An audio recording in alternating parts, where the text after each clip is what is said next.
सड़क परिवहन मंत्रालय एक बड़ा कदम उठाने जा रहा है, जिसका मकसद है देश में सड़क सुरक्षा को बेहतर बनाना और लापरवाह ड्राइविंग पर लगाम कसना।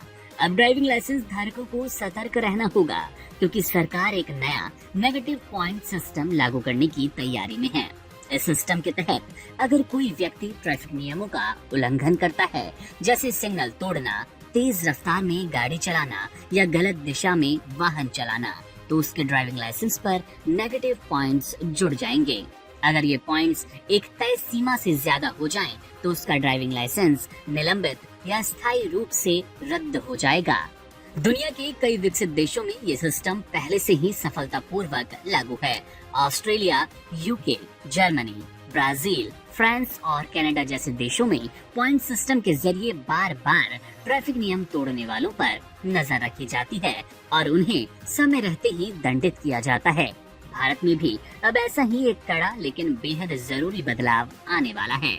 सरकार मोटर व्हीकल एक्ट में संशोधन कर रही है, जिसके तहत demerit and merit point system लागू होंगे। गलतियों पर डीमेरिट पॉइंट मिलेंगे, तो वहीं अच्छा ट्रैफिक व्यवहार दिखाने वाले लोगों को मेरिट पॉइंट से प्रोत्साहित किया जाएगा।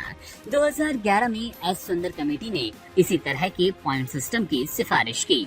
इस कमेटी का मानना था, अगर कोई ड्राइवर 3 साल की अवधि में 12 से ज्यादा नेगेटिव पॉइंट अर्जित करता है, तो उसका लाइसेंस 1 साल के लिए सस्पेंड कर देना चाहिए, और अगर वही ड्राइवर दोबारा सस्पेंड होने के बाद भी 12 पॉइंट जमा कर ले, तो उसका लाइसेंस पूरे 5 साल के लिए रद्द कर देना चाहिए। अब मंत्रालय उसी दिशा में आगे काम कर रहा है। सरकार का मानना है कि केवल जुर्माने बढ़ाने से बदलाव नहीं आएगा।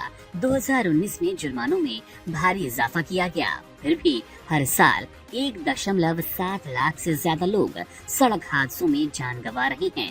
इसीलिए अब लाइसेंस रद्द होने का डर लोगों को ज्यादा जिम्मेदार बनाएगा। डिजिटल टेक्नोलॉजी का इस्तेमाल कर इलेक्ट्रॉनिक तरीके से ट्रैफिक उल्लंघनों का रिकॉर्ड रखा जाएगा, जिससे पुलिस तुरंत कार्रवाई कर सकेगी। इतना ही नहीं, सरकार ड्राइविंग लाइसेंस रिन्यू करने के नियमों को भी कड़ा करने जा रही है। अब अगर किसी ड्राइवर ने पहले ट्रैफिक नियम तोड़े, तो उसे लाइसेंस रिन्यू करवाने से पहले फिर से ड्राइविंग टेस्ट देना होगा। इसके अलावा इलेक्ट्रिक वाहनों के लिए नए नियम बनाए जा रहे हैं, खासकर 1500 वाट से कम क्षमता और 25 किलोमीटर प्रति घंटे से कम स्पीड वाले वाहनों के लिए लर्नर लाइसेंस अनिवार्य होगा। इन सभी प्रयासों का लक्ष्य है देश की सड़कों को सुरक्षित बनाना, ताकि हर नागरिक जिम्मेदारी के साथ गाड़ी चलाए और हर सफर सुरक्षित हो सके। इस खबर पर अपनी राय हमारे कमेंट बॉक्स में जरूर दें।